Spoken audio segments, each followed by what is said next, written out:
Oui, là maintenant, il est en live. Là, on est en live. Ok. Oh, apparemment, on ne peut pas publier sur LinkedIn. J'ai oublié de valider quelque chose. Ok, donc, ok. Il n'y a pas LinkedIn. Il y a juste les 4 plateformes que je t'expliquais là. Super. Ok. Est-ce qu'on peut vérifier que si tout est good là? Est-ce que sur Facebook, le live est good? Si c'est good sur Facebook, c'est good partout. Mhm. Ouais, c'est good, je me vois en live. Ok. Ok, ok, ok. Donc, je sais pas si tu vois aussi au niveau de ta droite, là, est-ce que tu vois le truc là avec le chat Sur le en haut à streaming, le droite? broadcast, oui. Là où il y a ce... Ouais, normalement, toutes les questions égales, quelle que soit la plateforme, va apparaître de ce côté-là. Et tu sauras si c'est quelqu'un de Facebook, quelqu'un de la page ou bien quelqu'un de YouTube. Parfait. Yes. Donc, si ça te dit, je te propose qu'on commence. On est déjà en live, hein, mais ça Ouais, fait c'est partie du parfait. direct. On va partager un peu dans quelques plateformes là, permettre au Yes. maximum de personnes de se connecter. Mhm. Ok.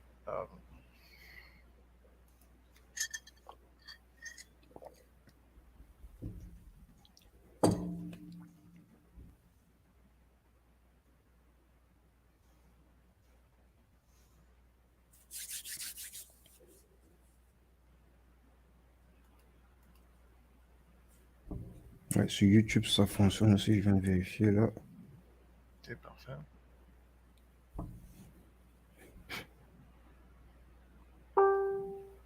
Top. Est-ce que les gens, il y a 8 personnes, est-ce que vous nous entendez bien? Peut-être vous pouvez mettre en commentaire si tout est good. Au niveau du son, c'est good. Est-ce que vous pouvez mettre des pouces si, si vous nous entendez?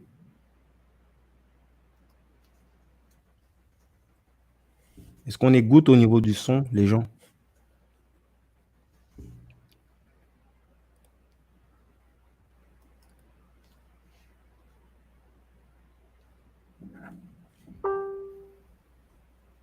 Ok, parfait.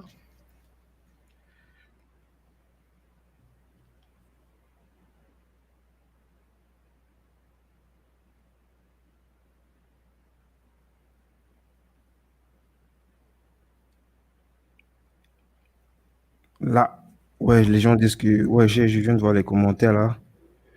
C'est bon, tout est good. Ben, je propose qu'on pose le, le débat, non? Donc, Yep. bonsoir tout le monde. Merci de nous avoir rejoints pour ce live confinement. Le sujet qu'on va aborder ce soir, ça sera le parler en public, standing ovation. Euh, on va apprendre les secrets du champion d'Amérique du Nord en prise de parole pour pouvoir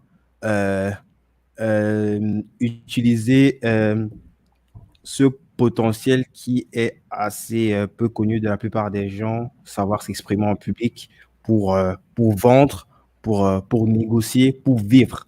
Donc aujourd'hui, je suis avec Brice Kamga que j'ai reçu sur le podcast. L'épisode est déjà disponible sur toutes les plateformes d'écoute de podcast, iTunes, Spotify. On va mettre le lien là en commentaire. Ce soir, l'idée de cet échange-là, c'est euh, déjà de célébrer ce nouveau trophée. C'est quelqu'un qui est déjà de toutes les façons habitué à porter des trophées chaque année, mais, mais ce soir, c'est assez particulier parce que à peine arrivé au Canada, quelques mois à peine, il a ratissé le trophée, pas juste d'un pays, mais de toute une partie du continent de l'Amérique du Nord. Brice, peut-être tu peux te présenter pour commencer, question traditionnelle. Oui, avec plaisir. Merci beaucoup, Guy Bertol. Alors, je suis Brice Kamgang. Je suis un storyteller passionné de prise de parole en public et j'ai qu'une seule volonté en moi, c'est de toujours donner le meilleur afin de contribuer à laisser ce monde mieux que je ne l'ai trouvé. Donc, pour un petit parcours de qui est-ce que je suis un Camerounais qui a grandi avec le contexte qu'on connaît en tant que Camerounais, qui a connu ses défis, ses challenges et qui a toujours voulu vivre de sa passion et à un moment donné a dû quitter le salariat qui payait bien, qui assurait bien la vie des membres de la famille pour définitivement se lancer dans sa passion qui est la prise de parole en public. Et voilà, avec beaucoup de travail, réussi à se positionner comme étant quelqu'un qui est un expert dans le domaine et qui a envie d'aider les autres à progresser. Je suis également père de famille, je suis l'époux d'une charmante épouse qui me soutient tout le temps, elle me soutient énormément. Ça, c'est... J'adore quand tu parles j'adore quand tu parles de ta femme à chaque fois. c'est presque inévitable, Guy Bertrand. Je peux rien faire. Parce que quand j'évalue ce qu'elle m'apporte, parfois je me dis, Seigneur, est-ce que j'aurais pu être avec une autre et recevoir le même niveau de soutien? Parce que c'est vraiment elle qui me porte. Tu sais, arriver au niveau où on est en train d'arriver, c'est pas évident. Ça nécessite beaucoup de sacrifices. Parfois, mettre des choses qui sont prioritaires, les mettre de façon à ce qu'ils occupent une autre, à ce qu'elles occupent une autre place, et c'est pas évident. Tu as une épouse qui te comprend pas, ça va aller dans tous les sens. Oh, elle me comprend, elle me soutient. Dans mon absence, elle est présente. Dans mes faiblesses, elle est forte. Dans mon vide, elle comble. Donc, du coup, je peux pas me passer de reconnaître le rôle qu'elle joue dans ma vie, Doris. Et quand je parle de ma passion, ma vie Mm. professionnelle surtout, parce que d'un point de vue familial et amoureux, tout est parfait, quasi parfait. Maintenant, c'est au côté professionnel, la capacité à être là, à m'accompagner, c'est extraordinaire. Je suis pas sûr que beaucoup auraient la grâce que j'ai et pour ça, je lui suis grandement reconnaissant, quoi. C'est pour ça que je la cite toujours. Et puis mes Mm. enfants qui sont là, que je suis parfois obligé de priver de ci ou de ça, de présence, parce que je dois soit répéter, soit travailler, soit former, soit coacher les gens. Donc voilà. Yes. On aurait dû inviter Madame Kamgan ce soir. On organisera un truc avec elle, ouais. Ok. Donc, je pose un petit peu le contexte. Avec Brice, on a enregistré, comme je disais en début d'émission, on a enregistré déjà un épisode pour Débrouillard. C'était, je dirais, un épisode étude de cas, parce que vous allez voir le titre un petit peu là, ça frappe. Les dépenses professionnelles de la rhétorique et d'art oratoire. Ça frappe, c'est vraiment une étude de cas où on va en profondeur, on décortique comme ça là et de façon analytique, sans en enlevant les émotions, en entrant en tout ce qui est le non-verbal, la gestuelle, le choix des mots. Et on va mettre le lien là en commentaire. Et on a pris le temps, je crois qu'on a fait au moins 1h30, voire plus. Oui, je crois qu'on avait fait un peu plus d'1h30. C'était intense. J'en ai beaucoup profité avec beaucoup de plaisir. Je me suis révélé, j'ai dit beaucoup de choses à l'intérieur. Donc, ça nous a pris environ 1h30 d'enregistrement de podcast ce jour-là. Yes, bien sûr, on revient aussi sur ton parcours et même si tu as teasé un petit peu ce parcours-là ici, là, on va dans le détail pour qu'on comprenne en fait d'où est-ce que l'on vient, pour expliquer ce qu'on voit là maintenant, ce champion d'Amérique du Nord, et pour conjecturer aussi ce qui va se passer après, parce qu'il y Tout aura à de fait. gros projets qui vont arriver après. Absolument. Pendant cet échange, justement, on spéculait enfin, surtout moi, toi, tu étais plutôt confiant par rapport au fait que tu allais remporter ce concours-là. Moi, j'étais en train de spéculer, bien sûr, positivement, pour que tu remportes ce concours-là. Il s'avère que, entre-temps, donc, c'était à distance, non? Tu peux un Oui, peu, c'est à peut-être tu peux distance. On contextualiser, va parler de c'est ça, ouais. quoi cette compétition-là? Tu peux un petit peu nous expliquer ce que c'est quoi cette compétition? C'est une compétition de prise de parole en public qui consiste à prononcer un discours inspirant devant des juges qui vont vous juger, qui vont vous apprécier. Et voilà, c'est organisé par la plus grande organisation au monde en matière de leadership et de prise de parole en public surtout, qui est le Toastmasters. Et donc, c'est un parcours qui nécessite, pour arriver au niveau où je suis arrivé, tac, tac, tac, 5 étapes. Et donc, à chaque étape, on élimine et on progresse. Au départ, on a organisé un club. Donc, le total des clubs c'était environ 400 participants. Et au finish, 400 participants, c'est toi qui arrives au sommet. ouais. C'est c'est Incroyable. ça, quoi. C'était 400, un peu plus de 400 même, parce que ils ont du mal à me donner les détails de toutes les statistiques, mais on a pensé que c'était normal autour de un peu plus de 400 parce c'est presque 200 clubs qui compétissaient. Et si on a juste 3 participants par club, tu multiplies 3 fois 200, tu vois qu'on est déjà à 600. Donc, c'est au-dessus de Mhm. 400 C'est un d'ailleurs. truc international, non? Il y avait plusieurs Oui, profils de différents pays. oui, oui, il y a des profils de différents pays. En francophonie, juste, n'est-ce pas? Oui, ça, c'était. Moi, je compétissais en francophonie. Mais il y a Mhm. ceux qui ont fait aussi en anglais. Mhm. Donc, c'est deux. Et C'est pas le deux petit voilà. Camerounais qui sort de... Vous allez écouter ça dans l'épisode qui sort du village, là où on racontait les Ntonnets, Ntonnets, Les quoi, Tony, Tony. et qui se retrouvent là en train de dégager les natifs qui ont grandi avec cette langue-là sur leur propre domaine, entre guillemets, d'expertise. Euh, Tu développes assez bien ce sujet-là, le fait que c'est quelque chose on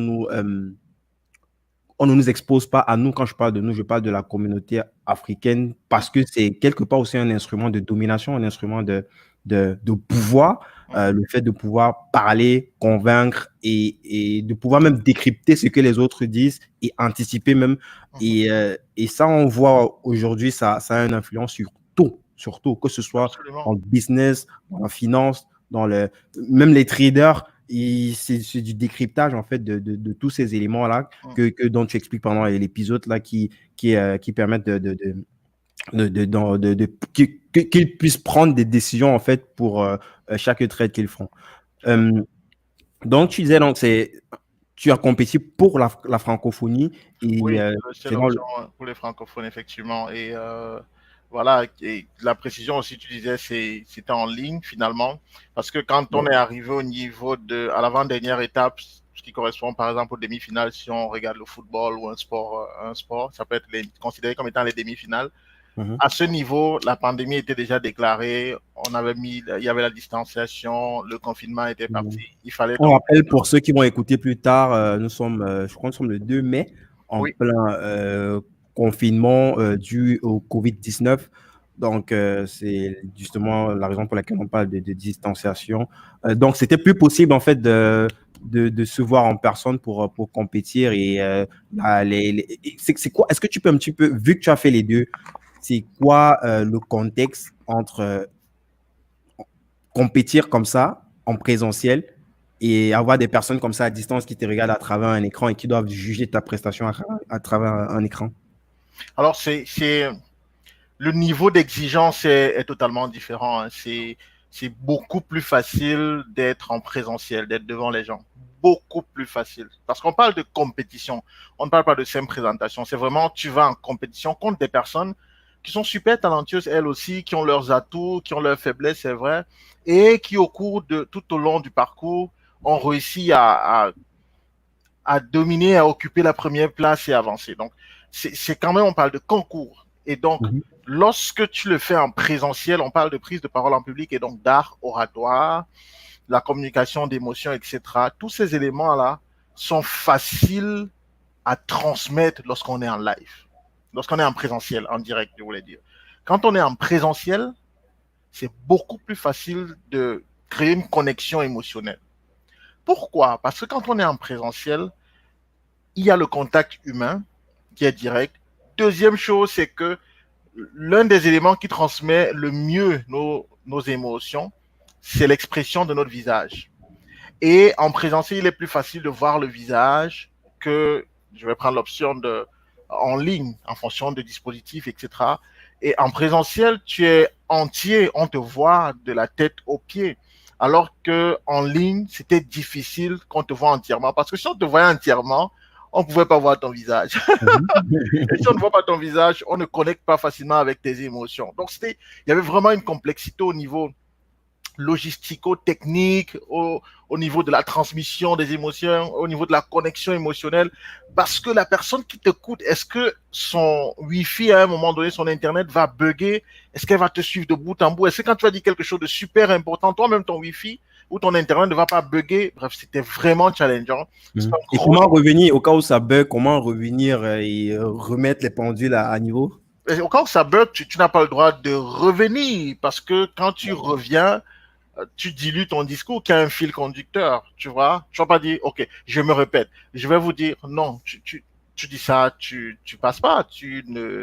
tu es considéré comme étant quelqu'un qui n'est pas encore au niveau nécessaire. Tu n'as pas besoin de dire ça. Ta capacité à improviser et à rester connecté, à garder le fil conducteur qui fait de toi un orateur exceptionnel. Quand tu sors et qu'on te tend le micro, tu t'attends pas, il faut être capable de dire quelque chose, de raisonner, de structurer, de pertinent en même temps.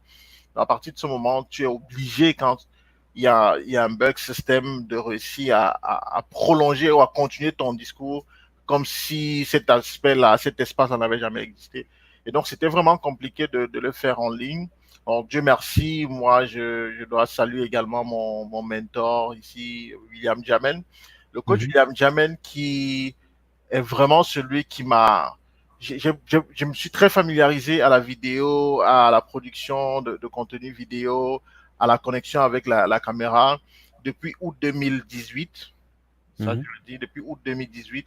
C'est pas en août 2018 que j'ai commencé à faire des vidéos. Évidemment, vous allez voir que j'ai des vidéos que je faisais avant.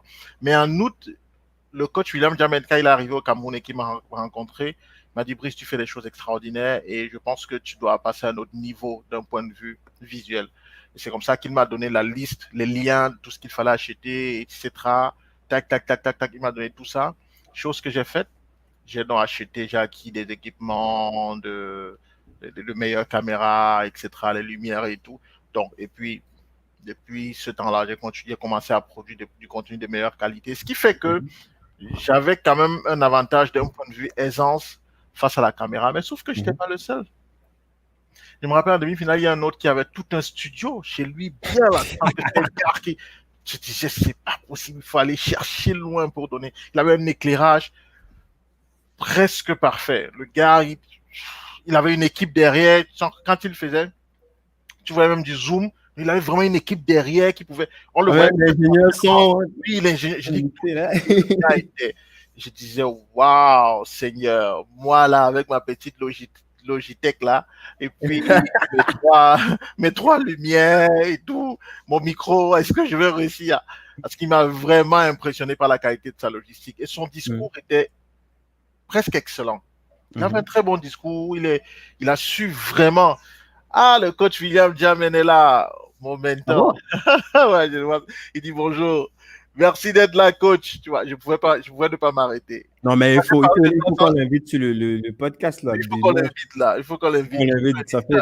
Il faut, je t'ai dit qu'il Il revient sur beaucoup trop de sujets, là, quoi. Tout le temps. non, tu peux pas parler de Brice. Moi je suis vrai, je suis authentique. Tu peux pas parler de Brice Kamgang, l'orateur d'aujourd'hui, sans que William Jamen ne soit à côté. Mhm. C'est-à-dire que son nom est forcément attaché à l'homme que je suis en train de devenir. Forcément.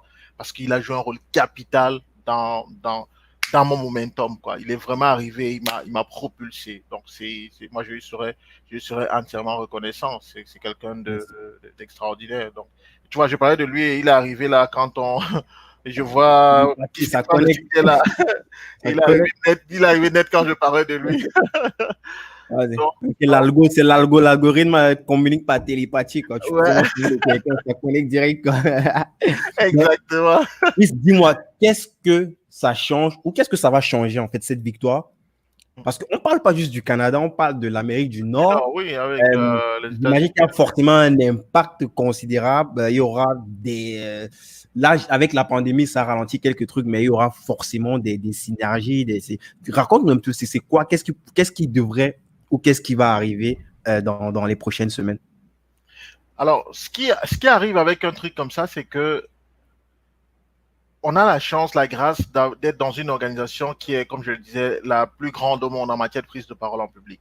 Mhm. Et la reconnaissance d'avoir gagné ce niveau, d'avoir fait ce niveau de performance, d'avoir gagné ce titre à ce niveau-là, suffit pour ouvrir pas mal de portes. Pas mal de portes. D'ailleurs, quand tu compétis, on te dit, OK, tu aimerais que ton certificat ou ton attestation, si tu as la première place, tu gagnes la première place, tu aimerais que ton attestation soit envoyée à qui? Tu peux donner le nom d'une presse, d'une télé, d'une compagnie, d'une organisation, d'une personne. Parce que juste leur cacher leur message là Ah, suffit ça à dire suffit, que ça les suffit. Il gars, faut le laisser passer. laisser passer dans le domaine de la prise de parole en public. Mm. C'est vraiment le laisser passer. Et ça vaut des millions de dollars, comme dit Guy Stéphane. Ça vaut des millions de dollars. On ne te donne pas de l'argent, mais leur cachet, là, Ça leur vaut beaucoup validation, plus leur que ça. certificat, ça vaut des millions de dollars. Et je crois qu'on va aller vers ça. Donc, il y a pas mal de synergies qui vont se créer. Mhm. Aujourd'hui, on est en train de travailler avec les gens de mon équipe et tout par rapport à la Mhm. création justement de synergies, notamment avec des créateurs de contenu. On Mhm. veut vraiment, avec les créateurs de contenu, passer à un autre niveau, quoi. Des gens qui ont vraiment une présence média, passer à un autre niveau. Et donc, voilà, c'est vraiment ça l'impact. Et puis, il y a un gros projet sur lequel on travaille. C'est un projet audiovisuel. Je n'en dis pas plus. Non, nous sommes en comité privé. Tu peux nous partager ça. Il n'y a que quatre. On est diffuse que sur 4 plateformes, donc mon comité réduit. On a un Ça reste comité entre nous. restreint, ça reste entre nous. Donc, je vais chuchoter. Ok, mais personne, non, le moment venu, vous en saurez davantage. Mais c'est vraiment quelque chose qui va révolutionner la sphère divertissement et éducation combinée. Mhm. Ça va vraiment apporter quelque chose. On espère que ce soit dès l'année prochaine, pouvoir donc mettre ça dehors. On y travaille depuis des années. Hein. C'est pas aujourd'hui qu'on a commencé à travailler dessus. C'est un vieux projet. Et voilà, on est vraiment en train d'avancer pour réussir à lancer les choses dès l'année prochaine. Yes. Je vais te poser une question. Ça aurait l'air banal comme ça, mais pourtant, ça, pour moi, ça veut tout dire. Comment faire pour devenir champion d'Amérique du Nord? C'est quoi? Parce que tu vas pas tu vas pas nous faire ça à l'envers. Tu t'as pas débarqué comme ça au Canada et puis tu avais tous les tips et tout. C'est quelque chose forcément qui se prépare depuis des années et des années. Et on n'a même pas parlé, c'est vrai, on en parle pendant l'interview, on n'a pas parlé de toutes les compétitions qui avaient déjà été gagnées par le passé, soit au Cameroun, soit, je sais pas si c'était en Côte Au d'Ivoire, Bénin, Bénin, euh, euh, à Dubaï aussi, je sais que tu avais eu, ouais, je ouais, crois que la tu as donné une conférence. conférence. Ouais. Ouais. Donc, comment est-ce que ça se prépare? Est-ce qu'il faut préparer une telle compétition pendant 5 ans? Ou alors, c'est quoi le secret d'une standing ovation? Euh, ça se prépare longtemps à l'avance. J'écoutais encore un YouTuber qui faisait le résumé du livre de- du coach particulier. C'est Ronnie Brown, le coach particulier de Michael Jordan, qui a fait de Michael Jordan ce que Michael Jordan est devenu, et puis de Kobe Bryant également. Hmm. Et le titre du livre, c'est Deep Work.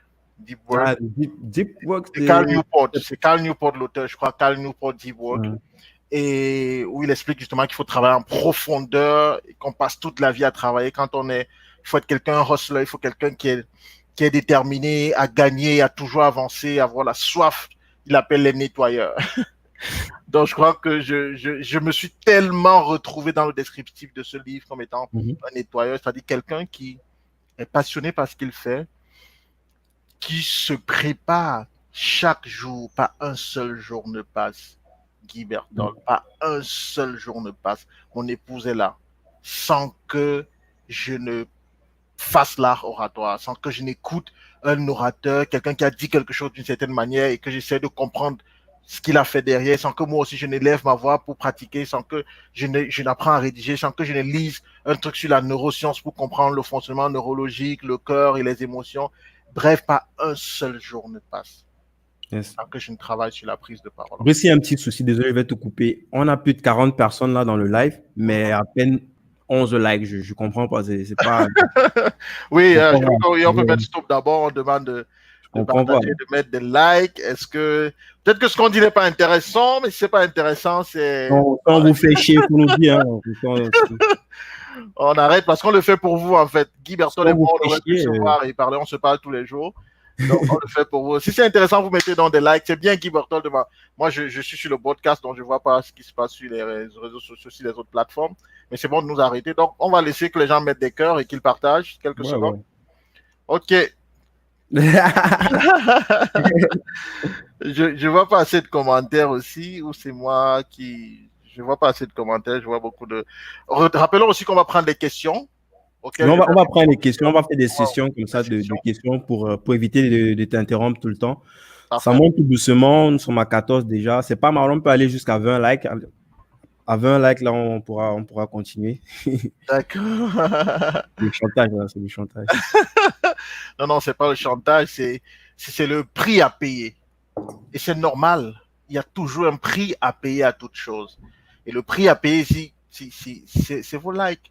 C'est des partages. Dans des groupes, si vous cliquez sur partager, vous allez sur un groupe, vous allez sur groupe, vous cliquez tac, tac, tac, tac, tac, c'est dans les groupes automatiquement. C'est Ben, le simplement gars, le la prix à le gars, payer. le gars, le doigté du partage. C'est simplement ça le prix à payer. D'accord, la famille? Parce que si on dit des choses intéressantes, il faut quand même que vous sachiez aider les autres également à bénéficier de ce qu'on est en train de dire. Parce que ce que je suis en train de dire là, ça va aider d'autres personnes, ça vous aide et ça aide d'autres personnes si vous partagez. Effectivement, en fait, ça permet de monter dans les rankings, d'être mieux Voilà. référencé, d'aller toucher d'autres personnes pour partager ce message-là. C'est pas juste c'est pas juste l'envie du like pour le like, quoi. C'est pour partager un message qu'on pense pertinent qui peut aider.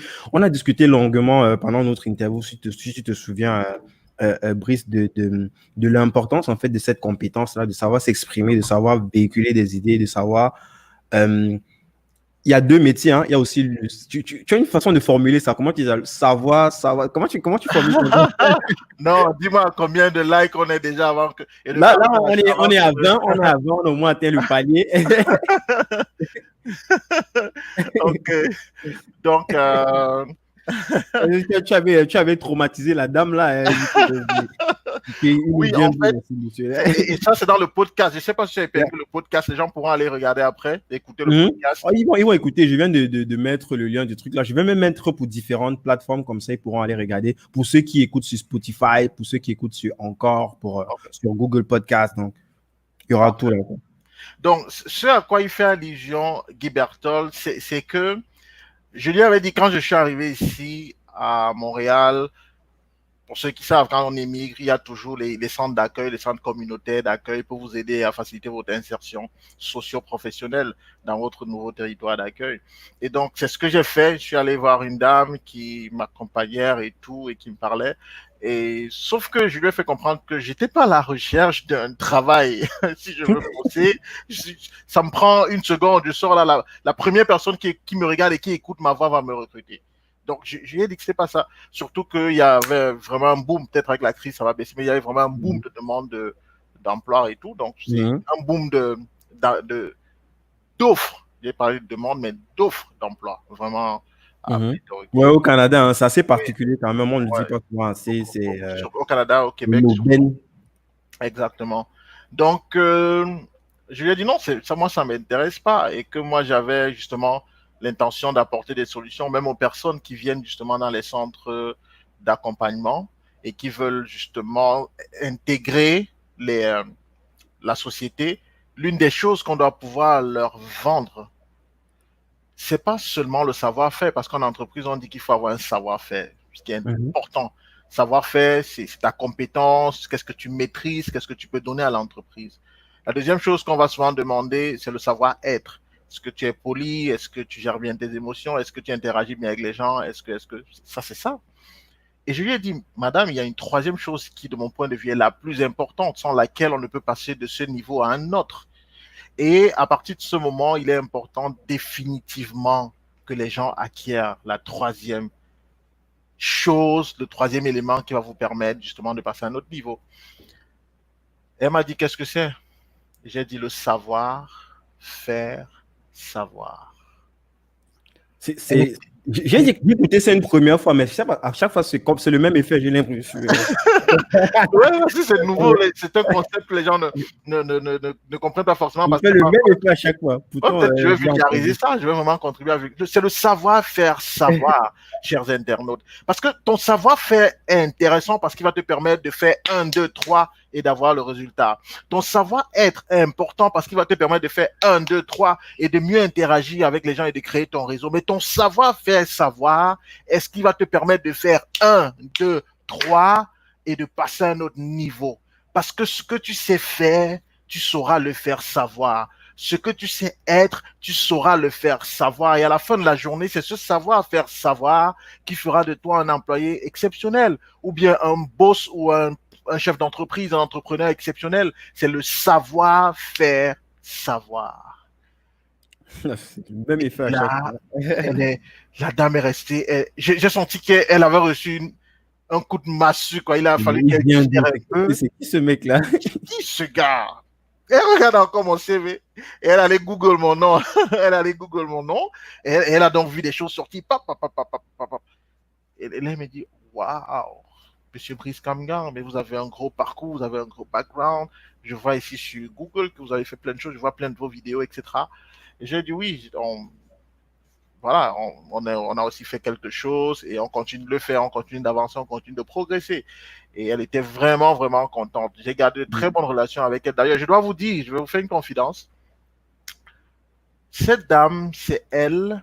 Elle s'appelle Cynthia. Je n'aurais pas peut-être son nom de famille, mais son prénom, Mhm. c'est Cynthia. C'est elle qui m'a mis en contact avec une personne ressource ici, qui s'appelle Doudousso. C'est un autre mentor pour moi parce que vraiment, il me montre le chemin ici. Mhm. Doudousso. Et Doudou So, qui est un Sénégalais, un aîné sénégalais, un grand frère. Doudou So m'a mis en contact avec une autre personne stratégique, une personne hyper importante qui s'appelle Jean-François Bégin du Centre Africa. Jean-François Bégin du Centre Africa m'a mis donc en contact avec le directeur du Centre Africa. Jean-François devait arrêter. Et Jean-François est la première personne que j'ai interviewée dans le cadre de mon podcast Prends le large. Si vous regardez le premier épisode, épisode 1, vous allez voir que c'est Jean-François. Et le Centre Africa m'a accompagné, ils m'ont fait un don qui m'a permis d'acheter un équipement. J'ai acheté un équipement grâce à eux. Bref, je suis entièrement reconnaissant à toutes ces personnes qui ont semé quelque chose dans ma vie pendant que je suis en train d'avancer. Pour vous dire que cette femme, je lui avais tellement fait une bonne impression qu'elle a osé me référer à quelqu'un qui s'appelle Doudou So. Doudou So, mon savoir-faire savoir, j'ai su lui faire savoir que je savais faire quelque chose. Et il a été tellement accroché par ça qu'il m'a mis en contact avec Jean-François Bégin. Jean-François Bégin, à qui j'ai fait savoir que je savais faire, je lui ai fait savoir le savoir-faire savoir. Donc, je lui ai fait savoir ce que je savais faire et tout de suite n'a pas hésité parce qu'il a eu confiance en moi, il a senti quelque chose, il y a une vibration. Il m'a mis en contact avec le directeur du centre qui finalement m'a offert un très bon paquet qui m'a permis d'acquérir un excellent équipement qui me permet de travailler aujourd'hui parce qu'ils m'ont fait un don qui m'a permis d'acquérir cet équipement-là parce qu'ils ont vu que j'avais quelque chose. Et c'est ça. That's definitely at the end of the day makes the difference. Oh, le gars est parti en couille là. C'est maintenant en anglais qui va. The way, oui, c'est vrai que parfois ça va. Non, mais à la fin de la journée, je voulais dire, on est en Amérique du Nord, donc on est toujours un peu influencé par. Donc à la fin de la journée, les gars, c'est le savoir-faire savoir qui fait la différence. C'est la manière dont on communique, la manière dont on dit ce qu'on sait faire qui fait toute la différence. Toute la différence. Et aujourd'hui, je me réjouis quand je lève le matin et que je prie avec ma famille, ou le soir quand je prie avec la famille, je dis toujours merci Seigneur de m'avoir donné le courage de tout quitter, de tout abandonner pour suivre ma passion, pour suivre ce rêve de faire de l'art oratoire quelque chose d'accessible au plus grand nombre, parce que la prise de parole en public est indispensable, c'est transversal. Je le disais un jour, je sais pas, avec toi aussi, je disais qu'on écoute, il y a beaucoup de personnes qui sont déjà même à un certain niveau entrepreneurial et qui font des choses extraordinaires, mais qui ont besoin de ça, qui ont besoin d'être accompagnés.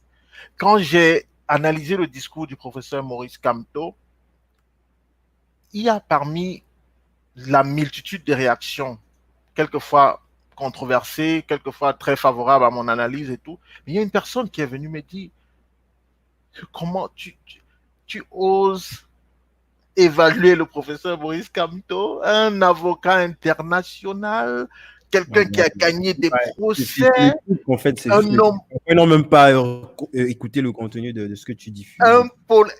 la personne n'avait même pas écouté en fait. Et la personne n'avait pas écouté. Donc, c'est que tout de suite, pam, la personne regarde et se dit, Brice évalue le professeur Maurice Kamto. Et je lui ai dit, va écouter. Et tu verras qu'il a plein de choses qu'il aurait pu mieux faire. Donc, à la fin de la journée, c'est mon expertise. C'est comme les gens, ils vont voir le titre de l'épisode, là, ils vont voir véritable professionnel de rhétorique et d'oratoire, ils vont sauter sur comment vous venez raconter. Et je t'ai parlé de ça lorsque j'ai vu, on va pas teaser, on va laisser, les gens ils vont aller regarder ça. Je ne commande pas plus que ça. Ne commande pas plus que ça, ils vont aller écouter le podcast, ils vont regarder. Parce qu'effectivement, c'est l'effet que ça a eu sur toi, je suis convaincu que ça aura le même effet sur beaucoup de gens. Je me rappelle que le coach William Jamen, il avait partagé ça et il a dit l'expert a parlé. il a dit l'expert a parlé. Et puis, point final. Yes. Non, mais voilà, c'est un peu ça. Donc, pour revenir à la question de tout à l'heure, lorsqu'on devait encourager les gens à mettre des likes et à partager. Je ne sais pas s'il y a des likes qui montent, si les gens mettent des likes. Donc, ça monte, on s'arrêter à 20. Hein. Pourtant, il y a une bonne quarantaine de personnes sur toutes les plateformes, YouTube, Facebook confondus. C'est bizarre quand même, c'est bizarre. OK. Donc, la question, c'était justement comment est-ce qu'on fait pour gagner, pour devenir champion. Je disais, à la fin de la journée, c'est le travail. C'est le travail, encore le travail et la détermination. J'ai dit que dans le livre Deep Work, je me suis totalement retrouvé dans ça parce que quand on parle justement de travailler dur, quand on parle de tout donner, quand on parle d'avoir faim, d'avoir soif, l'envie d'aller toujours plus loin, d'aller toujours plus haut, moi j'ai cette envie en moi chaque jour, c'est pour ça que je ne cesse de bosser. Et c'est ce qui fait qu'à la fin de la journée, je peux être plébiscité dans un environnement nouveau où les gens ne me connaissent pas, les jurys ne m'avaient jamais vu et réussi à se faire accepter comme étant la personne qui mérite la première place. Il fallait aller le faire, il fallait le chercher. Et puis, je suis allé chercher, finalement, j'ai trouvé. Donc, voilà. Bah, dit comme ça n'a l'air de rien. On se dit juste que ça, c'est un truc comme ça. C'est pas la Champions League non plus, tu vois. Mais j'ai l'impression que peut-être ça va, peut-être les gens vont un peu évaluer l'impact de ça beaucoup plus tard pour quelqu'un immigré, quelqu'un qui est arrivé à peine, je sais pas, c'est quoi, c'est 7 mois, c'est 8 mois. Ouais. Peut-être déjà les soucis d'adaptation sur le terrain. Et en plus, c'est même pas un truc, tu arrives une place, tu dis, bon, je vais me démerder. Avec une famille, une femme, des enfants. Franchement, c'est bravo, hein, je tire un coup de chapeau, bravo. Et c'est même ce qui a d'autre part initié le fait qu'on fasse ce deuxième live, malgré le fait qu'il y avait déjà une interview, pour pousser ça au maximum, pour que les gens s'intéressent à ce sujet-là. Pourquoi s'intéresser à ce sujet-là? On en a parlé dans le podcast déjà, mais on peut encore répéter, franchement, les différents segments sur lesquels cette compétence pourrait aider chacun d'entre nous, que ce soit, on ne pousse pas les gens à être entrepreneurs, que ce soit des entrepreneurs, des salariés dans la négociation peut-être salariale, dans le vivre ensemble même avec ses collègues. Je sais pas, peut-être je te laisse la parole sur ce point-là. À quel point? Parce que les gens ne prennent pas, non seulement ils ne connaissent pas déjà cette compétence-là, et pour ceux qui en ont entendu parler, c'est pas quelque chose qui, ils se disent que c'est réservé pour certains, quoi. C'est des trucs des blancs, tu vois. Je sais pas. Exactement, c'est même dommage, mais je crois que justement l'une de mes missions aussi, c'est de contribuer à vulgariser ça et à comprendre que c'est une affaire de tous. Tu sais, on a souvent vu la prise de parole en public comme étant une chose réservée à l'élite, réservée aux hommes et aux femmes politiques, réservée aux personnes d'une certaine stature sociale. C'est l'image que nous a renvoyé le média. C'est l'image que nous ont renvoyé ceux-là qui étaient en avant ou ceux-là qu'on voyait. C'est-à-dire que quand on a grandi dans nos quartiers, dans nos villages, on voyait parler seulement ceux qui étaient soit assis sur une certaine position d'autorité, soit les politiciens qu'on pouvait regarder à la télé, etc. Et on a grandi avec ça comme ça. Plus tard, on a cru que justement c'était une affaire de l'Occident, c'est des Occidentaux et tout. Nous, on n'avait pas besoin de ça, ce qui est une grosse erreur. Aujourd'hui, ce qui fait de moi le champion, entre autres, d'Amérique du Nord, eh bien, c'est quoi? C'est que j'utilise une technique qui vient de mon village, qui vient de nos villages, qui viennent de l'Afrique. Le Les gens vont dire, mais qu'est-ce storytelling qu'il raconte celui-là? Une technique qui vient de son village, qu'est-ce qu'il veut? qui vient de mon village. Ça vient de mon village. Le storytelling, c'est l'art de raconter une histoire pour inspirer. Quand on regarde les films aujourd'hui, quand on regarde justement comment est-ce que l'Occident a bonifié l'art du récit, c'est devenu toute une industrie. Or, on sait très bien qu'à la base, nous en Afrique, notre tradition est une tradition orale. C'est vrai qu'il y a aussi les écrits, ça on ne nous l'a pas dit.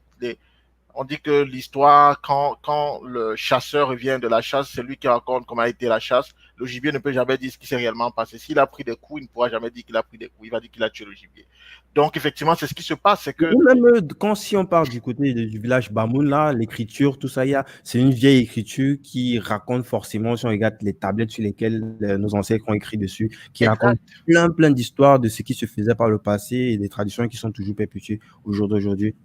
Parfait. C'est exactement ça. Je vois Théma qui dit c'est inspirant, vous êtes une lumière. Merci. Merci Théma. Elle dit le griot. Le griot, exactement Théma. C'est ça, les griots. On parle des griots d'Afrique. Moi, je l'ai dit dans le podcast, les gens vont aller écouter davantage ce qui s'était passé justement au village, c'est que moi j'ai observé une chose, c'est que jamais mon grand-père, s'il il voulait te dire ne touche pas ça ou ne fais pas ça, il ne te disait pas ça directement, il n'allait jamais te dire ne touche pas ça, il n'allait jamais te dire ne fais pas ça. Et ce n'est pas que mon grand-père, j'ai interviewé une femme de 75 ans, maman Lucie, Je crois que et j'ai vu, je pense que oui, j'ai elle vu. réalise son rêve à 75 ans. Et dans son livre, c'est de ça qu'elle parle. Elle dit la même chose que je disais. Donc, c'est une affaire de l'Afrique, en fait. Et c'est comme ça qu'on passait les messages. Donc, à travers des proverbes, des anecdotes, des petites histoires qu'on te racontait et avec une leçon de morale derrière. Voilà comment ça se passait, voilà comment ça marchait. Nous, aujourd'hui, on a l'impression que c'est l'affaire des autres. Non, plus que jamais. C'est peut-être pourquoi, pour moi, ça c'est et je ne demande pas l'avis de quelqu'un, c'est mon point de vue, je l'assume. Engage-toi. Moi, je pense toujours que les meilleurs orateurs que le monde n'ait jamais connus sont noirs. C'est ce que je pense. De Jésus-Christ à Barack Ça va, Obama. ça va polémiquer dans la vidéo, dans les commentaires après le live là. Oui, c'est bien, si ça peut polémiquer, c'est bien. Il ne faut pas aussi créer de la polémique. Donc, à Barack Obama, en passant par Martin Luther King, en passant par, pour moi, le meilleur orateur de la francophonie. Il est le meilleur orateur de la francophonie. Tu sais qui c'est? Aimé Césaire, Non, non.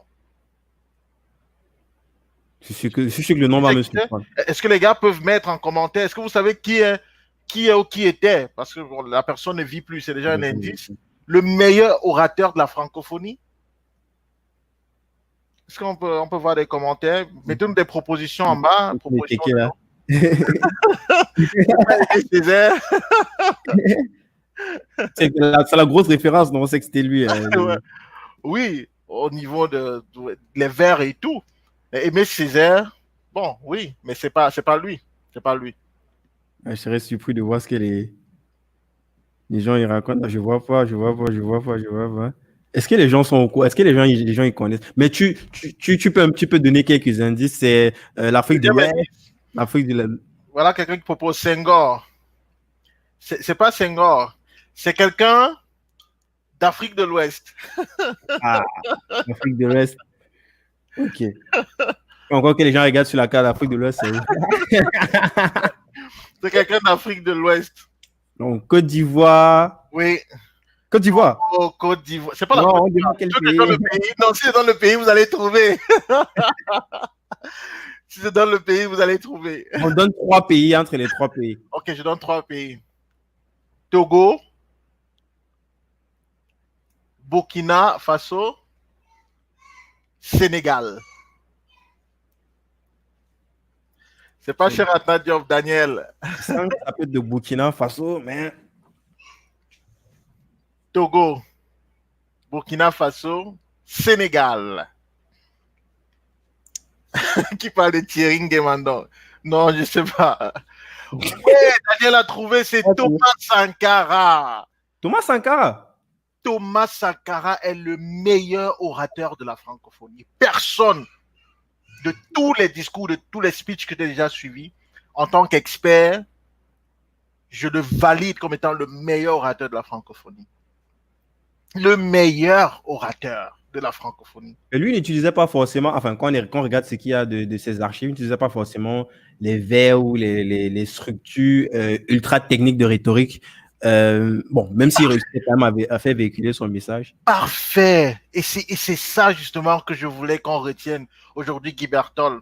C'est que quand on parle, j'ai parlé du meilleur orateur. On parle d'art oratoire, on parle d'art et oratoire. La prise de parole en public, c'est une sorte de mise en scène travaillée qui, à la fin de la journée, permet d'atteindre un objectif spécifique, de passer un message précis. Et quand tu regardes, justement, Thomas Sankara, c'est pas le gars qui devait aligner des vers, mais c'est le gars qui savait faire passer son message. C'est un orateur hors pair. Il n'avait pas besoin du grand français, de la grandiloquence. Tu vois, quand tu évoquais les Aimé Césaire, les Senghor, tu vois, on voit de la grandiloquence. Non, c'est pas ça l'art oratoire, c'est pas la grandiloquence. La grandiloquence, c'est pour dire des choses peut-être aux universitaires, quand on s'adresse uniquement aux universitaires. Quelque chose de théâtral, Théâtral, ça, c'est pas la grandiloquence, justement, c'est l'art oratoire. Il y a une dimension théâtrale dans l'art oratoire très poussée. Mais le niveau de langue, le fait d'aller chercher dans des choses très élevées, là, c'est lorsque tu t'adresses peut-être aux universitaires. Mais tu peux pas être quelqu'un qui s'adresse au peuple, comme les Senghor et tous, là, ils parlaient au peuple. Et tu as ce niveau de langue. Je vais vous dire ce qui fait de... J'ai d'ailleurs des vidéos que je prépare pour Thomas Sankara. Je vais faire les 5 secrets oratoires de Thomas Sankara. Je vais vous en donner juste 2 aujourd'hui pour que vous puissiez regarder les autres vidéos qui vont arriver. 5. Je ne sais pas si tout le monde est abonné à ma page. Est-ce qu'on a mis ma page? Attends, il faut qu'on mette je mets la chaîne YouTube ou bien la page Facebook. La chaîne YouTube, ouais, mets la chaîne YouTube. Mets les deux en tout cas, ceux qui peuvent rapidement. Tu peux expliquer, je m'avais cherché le lien sur YouTube. Donc, Thomas Sankara avait quelque chose de particulier. C'est un secret extraordinaire de prise de parole en public que très peu d'orateurs réussissent à avoir et à mettre en œuvre. Il avait une seule limite. Et je vous parlerai donc de 2 secrets. Non, je vais donner un seul secret, parce que j'ai dit il y a 5 secrets. Je vais donner un seul. Et ensuite, je vais donner une limite forte qu'il avait, ce qui, pour moi, était l'un de ses plus grands handicaps oratoires. C'était vraiment ça. Et c'est ce qui fait la différence entre lui et quelqu'un comme Barack Obama. Je vais vous expliquer pourquoi. Thomas Sankara, je vous donne l'un de ses secrets les plus puissants. C'était l'humour. Bon, il y a la chaîne YouTube. Il savait faire passer le message avec un sens de l'humour démesuré. Et c'est ça qui était l'un de ses secrets. Et dans ma vidéo, je vais décortiquer, vous allez comprendre l'impact. Pourquoi est-ce que quand il disait ceci, après il enchaînait avec de l'humour, après il replaçait une autre punchline, c'était fait à dessein. Le gars savait que pour qu'un gros morceau soit avalé, il faut qu'au préalable, qu'on mette un lubrifiant, qu'on mette de l'eau pour lubrifier la voie d'absorption. Après, quand le gros morceau est avalé, le cou est relativement sec, il faut mettre encore de l'eau pour lubrifier une fois de plus. La technique de sandwich humoristique, Thomas Sankara l'avait. Il était le maître dans le domaine. Le maître. C'est l'un de ses secrets. Il en a 5. 5, et je vais rentrer en détail dans les vidéos que je vais publier. Donc, abonnez-vous à ma page. Si c'est sur YouTube. Là, je viens de mettre le lien de la page Facebook, le lien de YouTube aussi. Parfait. Le même nom. Enfin, j'ai mis ta page officielle, j'ai pas mis ton profil perso. Oui, la page officielle. Oh, super. Okay. Donc, Thomas Sankara il savait placer l'humour stratégique exactement où il faut placer pour que le message passe sans douleur. Il savait atténuer ses punchlines. Il était très puissant dans ça. Donc ça, c'est l'un de ses secrets. Thomas Sankara, c'est le meilleur orateur de la francophonie. Il n'y en a pas 2. Il n'y en a pas. J'ai écouté Senghor, Jack Anda Diop, tout ce que vous avez cité là. On les a écoutés tous, on voit leurs vidéos. Autant qu'on voit pour Sankara. Sankara est mort quand j'avais quoi, peut-être 2 ans ou 1 an. Donc, il est le meilleur orateur de la francophonie. Je dis et j'ai pas dit d'Afrique, j'ai dit la francophonie. Donc, même les couleurs là, les couleurs, même la couleur de peau et tout ça, il est le meilleur. Thomas Sankara, il n'y a pas meilleur que lui. On précise bien que c'est pas pour dire que les autres sont mauvais, c'est bien contextualisé. Il y a un objectif à atteindre et par rapport à l'objectif à atteindre, il est le meilleur dans ce schéma-là, quoi. Parce que les autres, même s'ils peuvent avoir un discours qui est bien packagé, en termes d'objectifs, c'est pas sûr que ça pourrait forcément avoir le même impact. La façon dont tu t'adresses aux universitaires, c'est pas la même façon que tu t'adresses peut-être aux particuliers, les gens qui n'ont pas forcément fait de grandes écoles. Et moi, c'est quelque chose que j'apprécie beaucoup, en fait, sur cet art-là. Nous, on utilise ça beaucoup aussi dans nos business, dans notre activité. Cette faculté à faire visualiser, donc de dire des choses qui font visualiser dans la personne. Avec les mots que tu dis, il a un schéma, il a une vision de ce que tu lui dis et il arrive à se mettre dans le contexte que tu... En fait, il arrive à faire exactement le parcours que tu as dessiné au préalable pour lui, juste avec le choix de ces mots, l'agencement de ces mots, le contexte, la gestuelle, le non-verbal dont tu as l'habitude de parler dans la plupart de tes vidéos et de tes podcasts. Absolument. Absolument, c'est clair. Et c'est ce qui fera toute la différence. Donc, pour revenir à Thomas Sankara, oui, c'est en ça qu'il est, pour moi, et je dis ça n'engage que moi. Je parle du haut de mon expertise et de ce que j'ai vu, de mes analyses. Pour moi, il est le meilleur de tous les temps dans la francophonie, de tout ce que j'ai pu voir, toutes les vidéos que j'ai pu regarder des personnes qui s'exprimaient et qui pouvaient parler au public. Justement, il faut pouvoir être capable, en fonction de ta cible, d'adapter ton message à le discours, le message, effectivement. Il faut aussi savoir que celui qui peut le plus peut le moins. Ça veut dire que si tu es, par exemple, un président de la République, tu vas parler au niveau de celui qui a le niveau de compréhension le plus bas possible. Parce que celui qui peut le plus, celui qui a un grand niveau de compréhension, pourra donc comprendre ce petit niveau de compréhension parce que celui qui peut le plus peut le moins. Et c'est en ça qu'on peut toucher tout le monde. Ça fait complètement sens. Ça fait vraiment absolument. Absolument. Donc, c'est en cela donc, que Thomas Sankara était exceptionnel comme orateur. Exceptionnel. Dit ce gars, j'ai réécouté une dizaine de ses discours. J'ai aussi mis des audios. Il y a certains qui n'ont pas de vidéo. J'ai mis des audios. J'écoute. Ce gars est un magicien. Par contre, ce qui lui manquait, et c'est ce que a Barack Obama, Barack Obama est le maître dans le domaine. Je me permets de te couper. Voilà un truc qui me dérange souvent sur toi. C'est le fait que tu mentionnes ce qui manque. Tu vois, je sais que tu es dans ta posture d'expert, mais moi, ça me dérange souvent parce que j'ai l'impression que moi, je pense qu'il y a certaines personnes, tu vois, qui savent qu'ils pourraient potentiellement faire un truc en plus, peut-être pour toucher plus, mais c'est plus peut-être un choix, tu vois, un positionnement fait délibérément par rapport, je sais pas, peut-être à une philosophie ou bien tu vois, moi, ça me dérange, ça, c'est personnel, hein, et tu as ta liberté de dire que je m'en fous de ton truc. Moi, ça me dérange, moi, j'aime qu'on respecte aussi le fait que les gens, ils ont des position et les gens sont libres de se positionner, de trancher, de ne pas plaire parce que c'est obligé en fait. Quand il y a une partie où tu vas pas plaire et puis c'est pas possible de plaire en même temps ou bien de toucher comme ça 4, 5, 10 segments en même temps, tu vois. Il y a certains qui font ça. Ils n'ont pas conscience, mais d'autres, c'est vraiment délibéré. Il sait qu'il va se faire des ennemis, mais il prend position et c'est son positionnement. Et moi, je fais ça beaucoup, tu vois. Même dans ces épisodes de podcast que je distribue, il y a plein de feedbacks que je recueille, tu vois.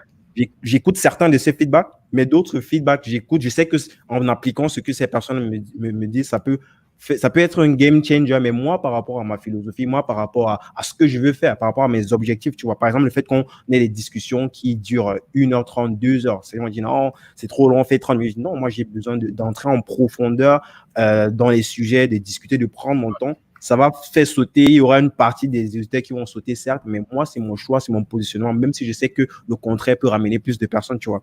Donc, c'est juste une petite parenthèse qui est personnelle, on s'en fout, on sait pas, mais c'est personnel. On s'en fout pas parce qu'on est dans une démarche, on va dire quoi, d'éducation. On est dans une démarche pédagogique. Comme tu le sais, je suis coach et je suis formateur. Donc, l'approche pédagogique, moi, ça m'intéresse énormément pour pouvoir faire passer le message à la fin de la journée. Donc, on ne botte pas en touche ce que tu as dit. C'est très, très important. Et ça permet justement que je clarifie ma pensée pour qu'il n'y ait pas justement, Ambiguïté. Ouais. d'ambiguïté. Donc, l'idée, quand je monte la limite, je dis, voici ce qui lui a manqué pour passer à un autre niveau. Je me positionne justement, comme tu as dit, comme l'expert qui pense que le puzzle, pour être complet, doit avoir l'ensemble des pièces. D'accord? De ce point de vue-là, s'il y a un élément qui manque, je dirais en tant que celui qui a la map complète devant lui, ah, quand je regarde la reproduction, il y a une pièce qui manque dans ce puzzle. Et c'est pas idéologique en ce qui concerne, par exemple, je voulais dire Sankara, c'est pas idéologique. En ce qui concerne Sankara, c'est plutôt au niveau de l'art, de cet outil. C'est par exemple comme pour dire, OK, on dit que pour avancer, il faut mettre un pas, ensuite un autre. Si tu mets le même pas vers l'avant, tu vas juste sautiller. Si moi je suis expert en marche, je vais te dire, gars, pour avancer mieux, tu ferais mieux de mettre un pas et ensuite un autre plutôt que de mettre le même pas et juste sautiller. À la fin de la journée, c'est une suggestion que je fais et qui peut te permettre, si tu veux, comme tu le disais, les gens te font des suggestions dans le cadre de ton podcast par rapport à la longueur, etc. Toi, tu sais où tu vas et tu sais ce qui t'intéresse. Tu peux choisir de rester sur ton format. La personne peut choisir de rester sur le même pied, la même jambe et sautiller plutôt que de mettre l'autre jambe en avant et avancer. Mais comme dans une démarche ici pédagogique, d'éducation, de transmission de la connaissance, de transmission de certains outils et techniques qui peuvent aider les gens, c'est toujours bien de couvrir la chose de façon à 360 degrés. De façon à ce qu'à la fin de la journée, que chacun choisisse ce qui l'intéresse et rejette ce qui ne l'intéresse pas. Tu vois, parce que tu ne sais pas qui va prendre quoi. Donc, pour revenir au cas de Thomas Sankara, je voulais donc dire qu'en matière de prise de parole en public, l'une des choses qu'il ne faisait pas très souvent, c'était les silences stratégiques. Parce que pour que ton message soit... C'est ce que tu as parlé aussi dans l'interview. Tu as bien creusé ça. Oui, justement, ils vont voir ça dans l'interview. J'ai vraiment creusé ça dans l'interview pour expliquer l'impact, les détails de le rôle que joue le silence au niveau de, de tout ce qui est neurosciences, notre cerveau. Comment est-ce que si je décide à un moment donné de dire quelque chose,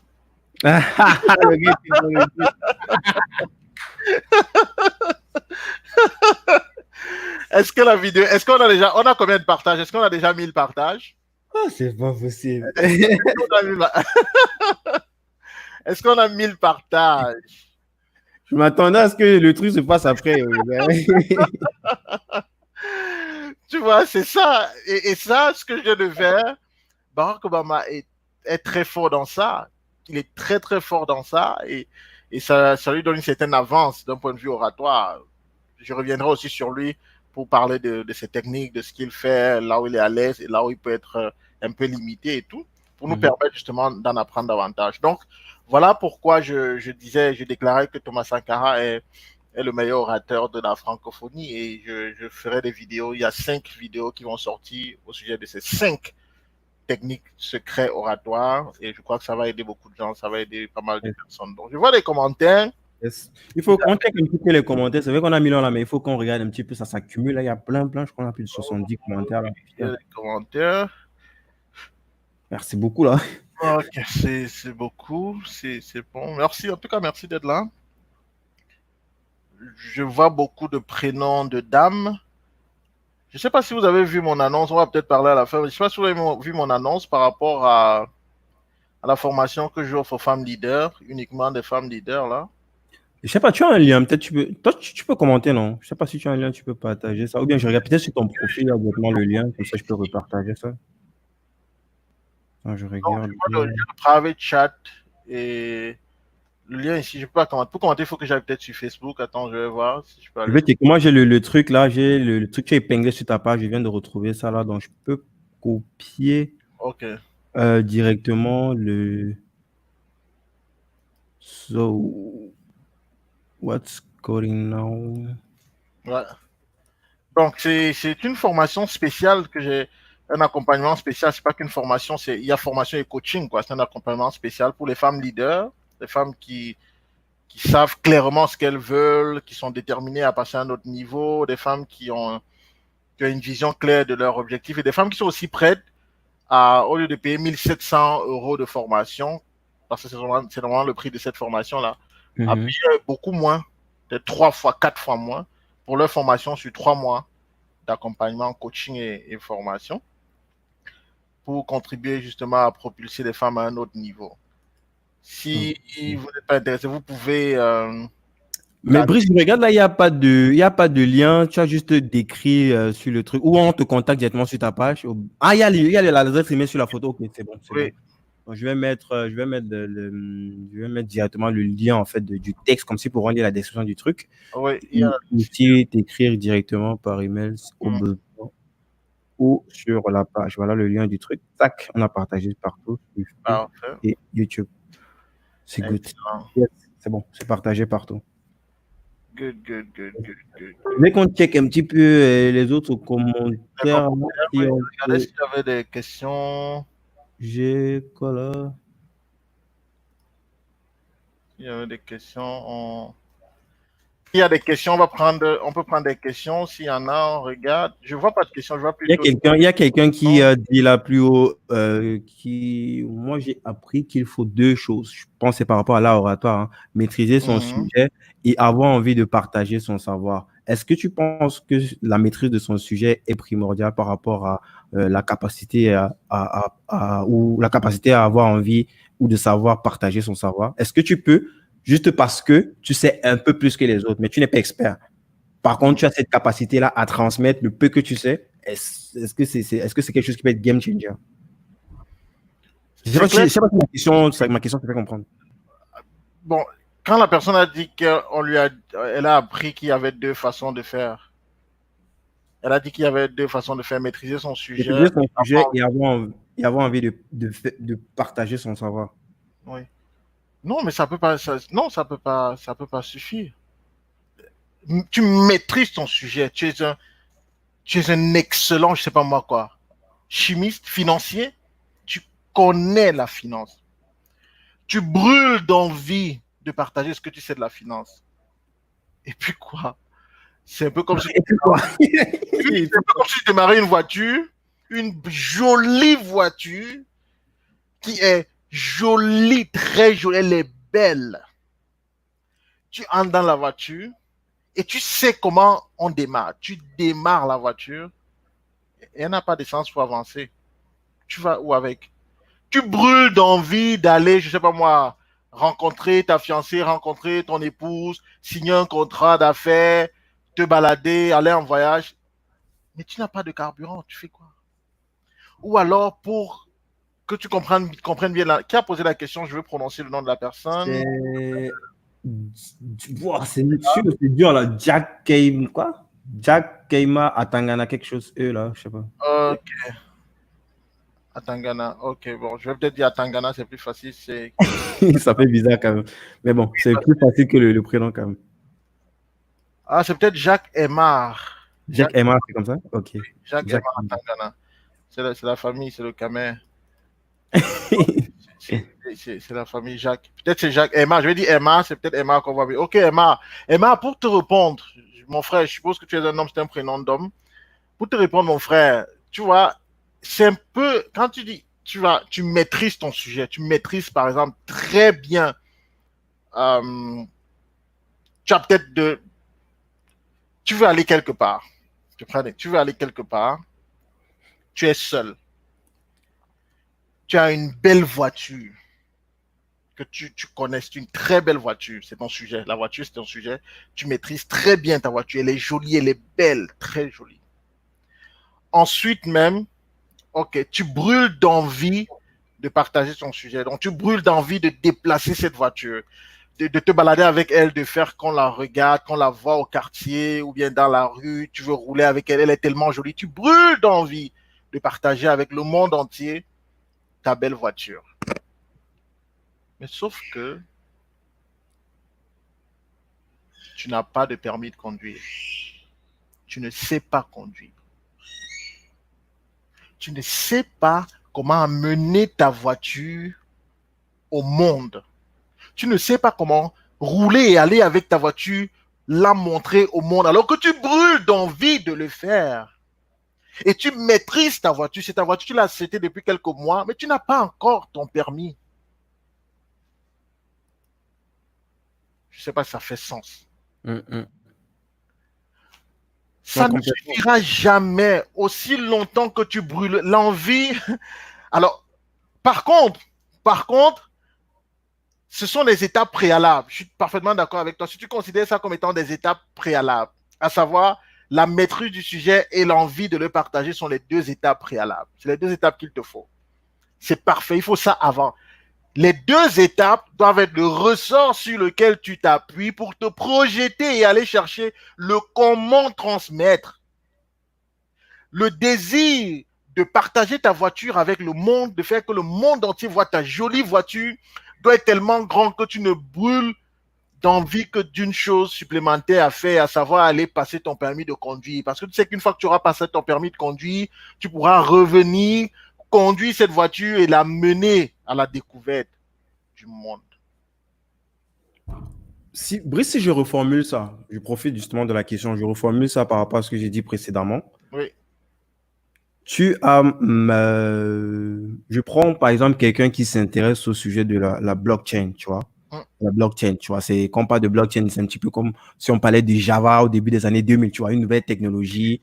La technologie en elle-même, comment ça sonne, c'est pas intéressant, mais l'application de la technologie, c'est ça qui est intéressant, tu vois, le fait des crypto-monnaies, le fait des, je sais pas, des smart contracts, tu vois. Quelqu'un qui s'intéresse à ce sujet, qui est un tant soit peu creusé le sujet et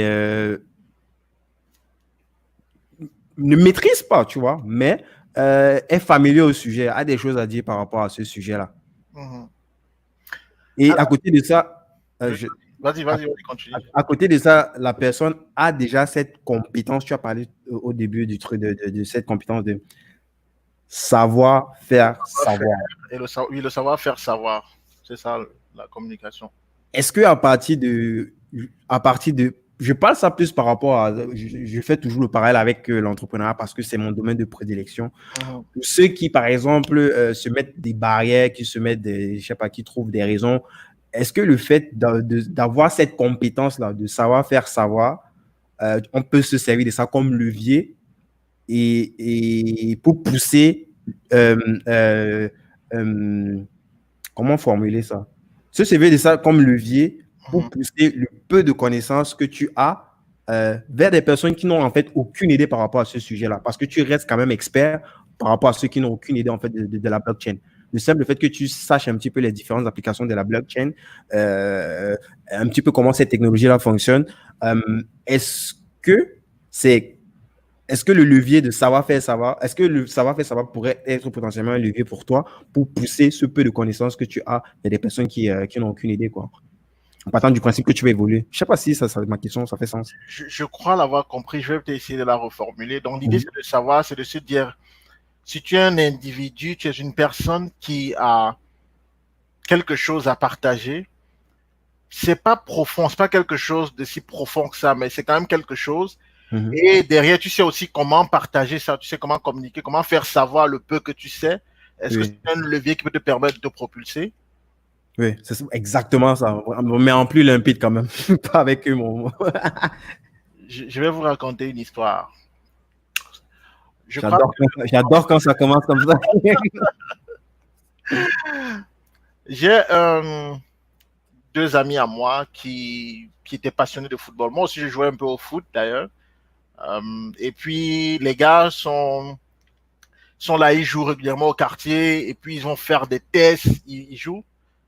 Un jour, il y a une opportunité d'aller à une compétition et à la compétition là, il est possible de passer à un autre niveau si on est repéré par les agents de joueurs.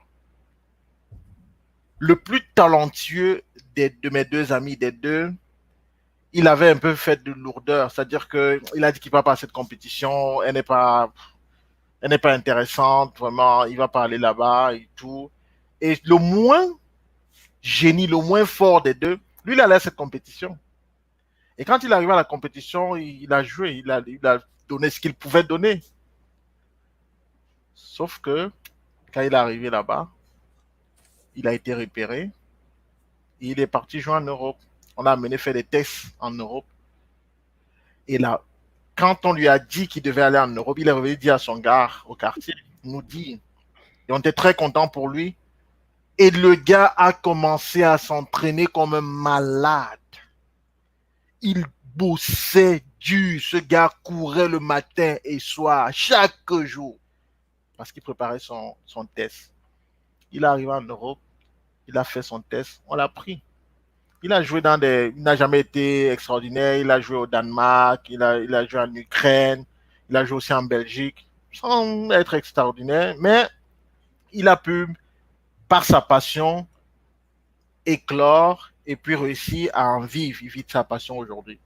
Et donc, la question que moi, je voudrais vous te poser, c'est que, à la fin de la journée, est-ce que le niveau que le gars a démontré quand il est arrivé en Europe au test est le même niveau qu'il avait démontré quand il jouait et qu'il avait été repéré?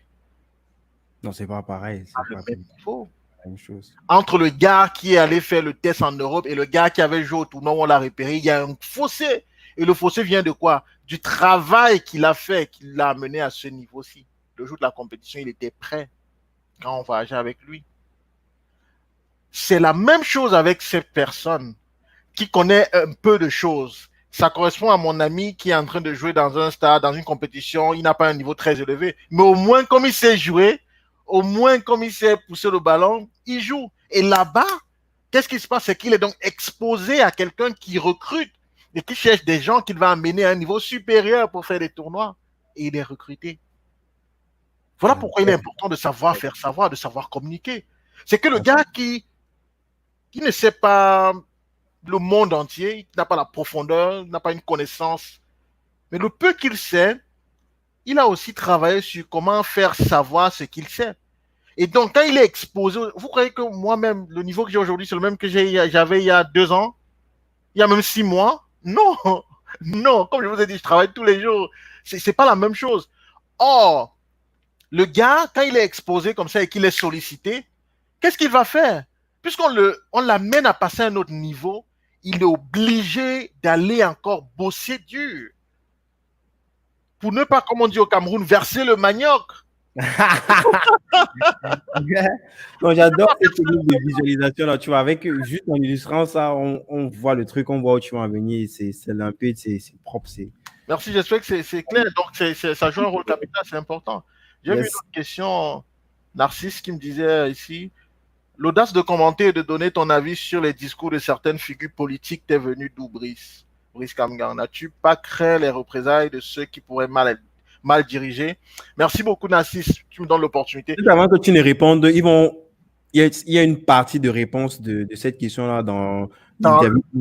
J'ai essayé de recadrer un petit peu parce qu'il y a des gens qui parfois mélangent un petit peu tout.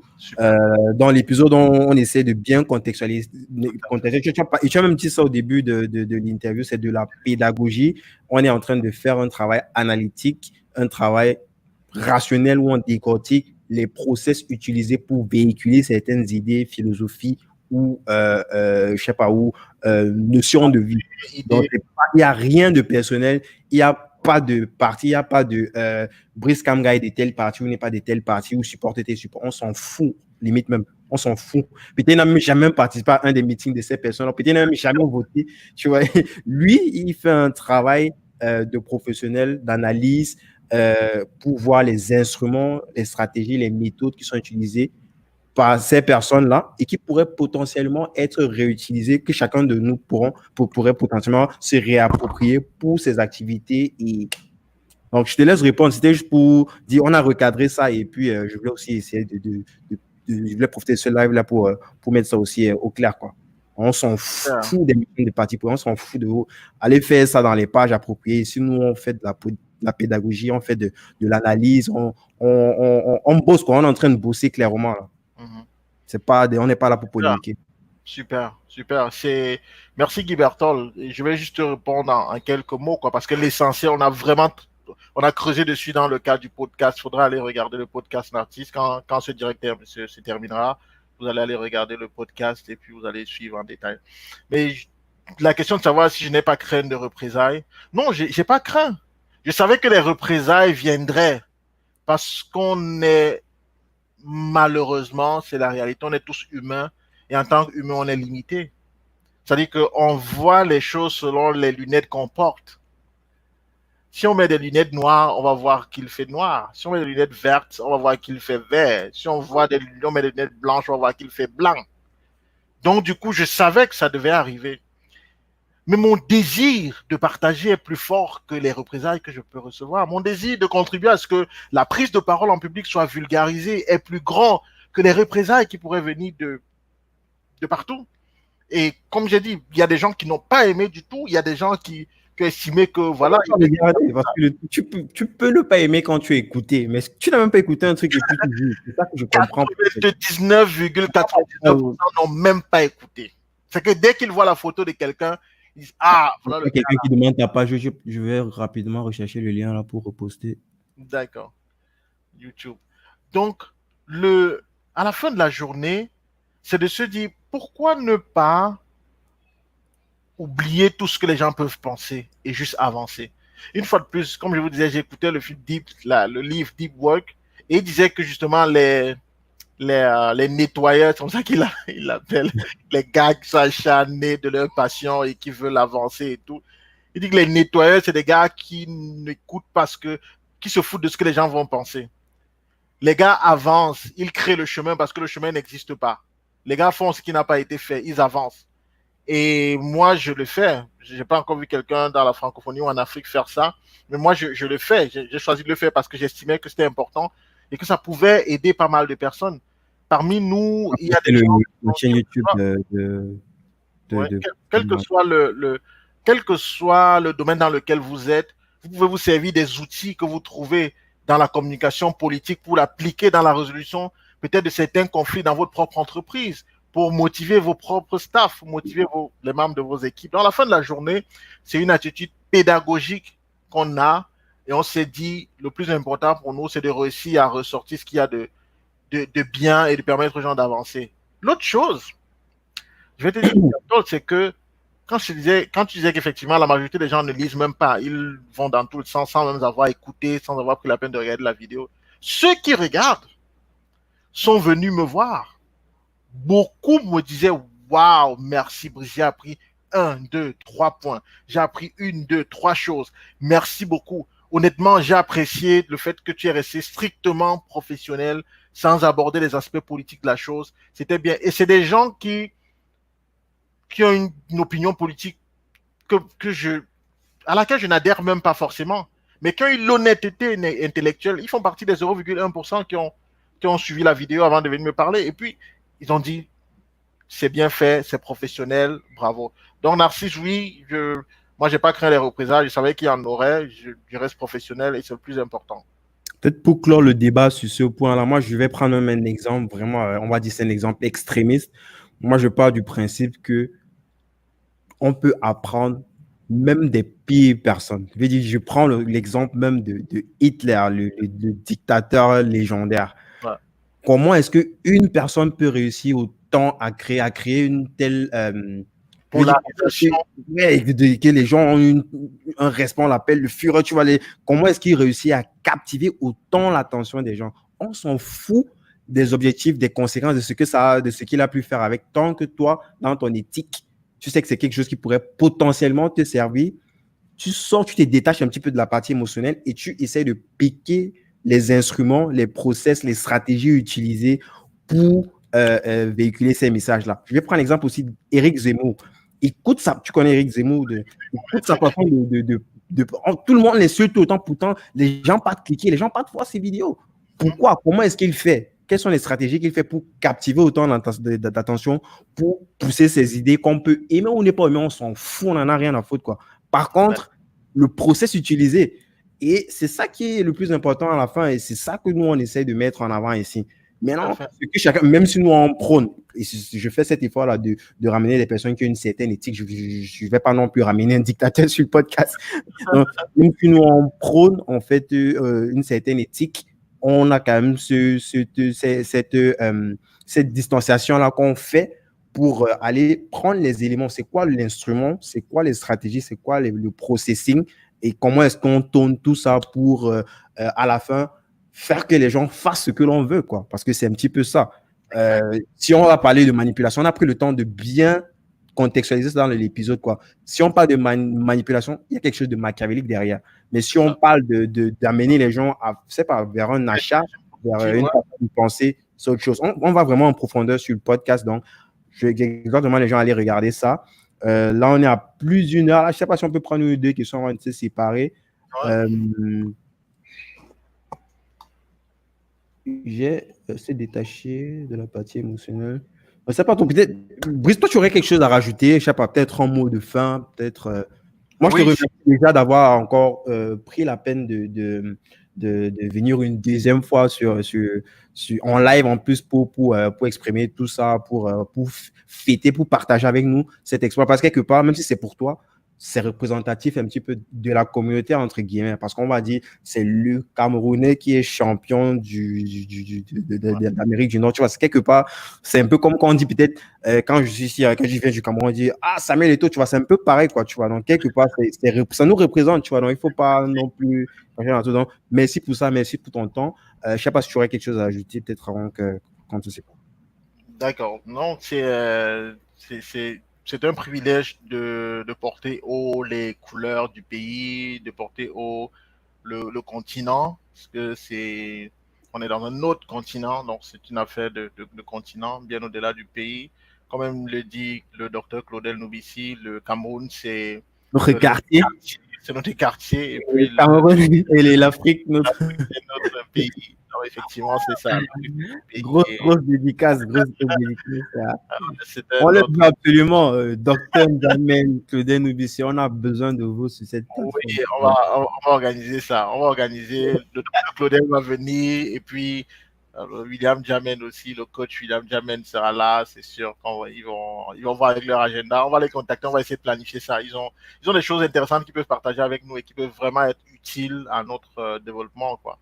Donc, si je devais dire un mot pour terminer, ce serait peut-être avant de dire merci, ce serait de nous encourager à nous éduquer à la prise de parole en public. C'est quelque chose qui fait toute la différence dans notre vie. C'est-à-dire que quand tu as l'opportunité de parler devant les gens, de parler devant quelqu'un, et que la personne s'arrête pour t'écouter, c'est précieux. C'est tellement précieux que parfois je me dis, Seigneur, est-ce que j'aurais voulu avoir une autre compétence que celle-là? Pour moi, j'ai envie de dire, c'est la compétence des compétences, ou parler le langage juridique, parce que c'est vraiment c'est transversal, quel qu'on soit docteur, qu'on soit médecin, qu'on soit chimiste, qu'on soit financier, qu'on soit conférencier, quelle que soit notre position, on a besoin de savoir se tenir devant les gens ou quelqu'un et parler de façon persuasive. C'est super important dans le cadre de notre croissance professionnelle, c'est super important dans le cadre de notre développement personnel. C'est pour cela que je vous encourage, même si vous ne pouvez pas prendre des cours chez moi, peut-être parce que vos moyens ne vous le permettent pas, je ne sais pas, ou bien parce que ce n'est pas votre priorité. On sait même par des bouquins, tu en parles aussi même dans l'épisode. Dans l'épisode, des bouquins, dans le bouquin, vous allez dans l'épisode. Exactement. Plein de contenu là. C'est ça. Donc, merci beaucoup, Brice. Franchement, je ne sais pas, je t'ai coupé, désolé. Donc, essayez de lire des livres. Vous êtes abonné à ma page, à mes chaînes. Quand je donne des techniques, notez-les, rentrez et pratiquez. Trouvez l'opportunité de pratiquer ça. Si j'ai dit qu'on peut faire ceci, on peut faire cela. Essayez de pratiquer, vous voyez ce que ça fait. Bref, croissez, grandissez dans la prise de parole en public parce que ça va vous donner un avantage hyper concurrentiel dans ce monde qui va vite. Les Brown disait, quand tu ouvres ta bouche pour parler, tu dis au monde qui tu es. Et une fois, lorsque Warren Buffett a été invité à parler à des jeunes de l'université de Harvard, il leur a dit, lorsque vous maîtrisez la prise de parole en public, cela augmente votre valeur de 50%. C'est-à-dire que si tu es capable de faire seulement ceci, le fait de savoir parler en public, ça fait qu'on te considère davantage, qu'on te regarde avec un certain égard et qu'on t'offre des opportunités qu'on n'aurait pas pu t'offrir si tu n'étais pas capable de bien t'exprimer, d'être persuasif. Et pour les personnes qui, à la fin de la journée, ont besoin de vendre un projet, de vendre une idée, de vendre un produit. Quoi de plus important que de maîtriser la communication persuasive qui vous permettra à la fin de la journée de toucher les cœurs des gens, susciter les émotions et les amener à décider d'acheter votre produit, acheter votre idée, acheter votre projet. Faites des efforts et menez une vie transformée. Pour ceux qui peuvent se faire accompagner par moi, je reste disponible. Il y a les contacts, vous me contactez et on voit ce qu'on peut faire pour vous. Merci à vous tous pour votre précieux temps. Merci parce que c'est une partie Ouais, de votre vie. on a encore une trentaine de personnes et pourtant on est sur la fin. Vraiment, merci à ceux qui sont restés. C'est ça. Donc, on dit que quand on donne son temps, le temps, c'est la vie. Ça dit que donc, quand vous donnez votre temps, vous donnez une partie de votre vie. Donc, vous avez donné 1 heure et plus de votre temps, de votre vie. Je vous suis entièrement reconnaissant. J'espère que je vous aurai donné 2 ou 3 choses qui vont vous aider à avancer. N'hésitez pas à revenir, revoir le replay et puis noter des choses qui peuvent vous permettre justement de croître dans votre prise de parole en public et partager cette vidéo dans des groupes. Les gens vont regarder en replay. Ça va aider les gens, je vous en prie. Partagez au maximum. Merci beaucoup. Yes, merci à toi, Brice. Je repartage encore le lien de ta chaîne YouTube là. Et normalement, ça va se partager partout en même temps sur les pages et sur la chaîne YouTube. Donc, n'hésitez pas, c'est la meilleure façon de pousser en fait mon média. Moi, je allez en premier sur les différents canaux sociaux de l'invité. Dites-lui ce que vous avez pensé de l'interview. Achetez son produit ou son service, ou du moins profitez même déjà du contenu gratuit. Je pense que pour ton podcast, c'est pareil, non? C'est sur la chaîne YouTube qu'il y a une playlist pour prendre le live, non? Prends le Ouais. large, ouais. Donc, il y a assez de contenu qualitatif déjà pour ceux qui n'ont pas encore peut-être de quoi commencer à acheter. Commencez par le contenu gratuit, montez en compétences, faites vos premières actions et puis vous pouvez upgrade en prenant soit un accompagnement, soit de la formation, parce qu'il y aura de la formation vidéo qui va aussi arriver chez Brice. Merci à tout le monde d'être arrivé jusqu'ici. Merci aussi pour vos nombreux messages. J'ai reçu énormément de messages. C'est vrai que je parle en fin d'interview, vu que j'ai perdu mon papa hier. Donc, j'ai plein de personnes qui je ne peux pas répondre. J'ai plus de 300 messages, je ne peux pas répondre à tout le monde. Donc, je profite aussi de ce canal pour remercier tout le monde pour le soutien, pour les messages, les jolis messages. Merci à toi, Brice. Et allez écouter l'interview qu'on a eue, où on entre plus en profondeur sur les différents éléments qui ont été évoqués ce soir. Je te dis à très vite, Brice, et peut-être pour les championnats du monde. D'accord, à toi. On va aller au championnat. Le niveau mondial, c'est en anglais, il n'y a pas en français. On va aller chercher ça. Ça, c'est peut-être la grosse révélation que je vais vous faire. On va aller chercher le niveau mondial. On va travailler pour ça et on gagnera le niveau mondial. Ça, c'est sûr. On Yes. va gagner ça. On va le gagner. On va tout donner pour le gagner et on va travailler pour ça. Guy Berthold, c'est vrai que tu as évoqué justement un truc, j'en ai pas parlé, le décès de ton papa. Et moi, je voudrais juste te remercier d'être aussi fort et d'être aussi inspirant. Parce que, tu vois, moi, quand tu as fait la vidéo, moi, c'est le commentaire que j'ai mis, c'est ce que je t'ai dit en off. Hier, tu me disais déjà que ton papa n'allait pas bien et tout. Et après, finalement, il nous a quittés. Et tu es resté fort, tu es resté focus sur ce qui, pour toi, est l'essentiel parce que tu peux plus ramener papa à la vie, il est parti. Maintenant, tu te dis comment est-ce que tu fais pour que les choses avancent, comment tu fais pour l'honorer davantage. Ça, c'est un message fort et je pense que moi, ça m'inspire énormément. Le mien est encore en vie. Donc, si jamais il devait être replacé, je pense que je devrais m'inspirer de toi pour comprendre qu'à la fin de la journée, on doit pouvoir faire ce qui nous permet d'avancer parce que quand quelqu'un décède, il est passé, on ne peut plus le ramener. Il faut continuer, de show must go on et ça, tu le démontres très bien. C'est vraiment inspirant que moi je suis chrétien et je prie que Dieu te fortifie et qu'il fortifie ta famille. Beaucoup de courage et à très bientôt. Merci, Brice. À très bientôt, tout le monde. Ciao, ciao. Ciao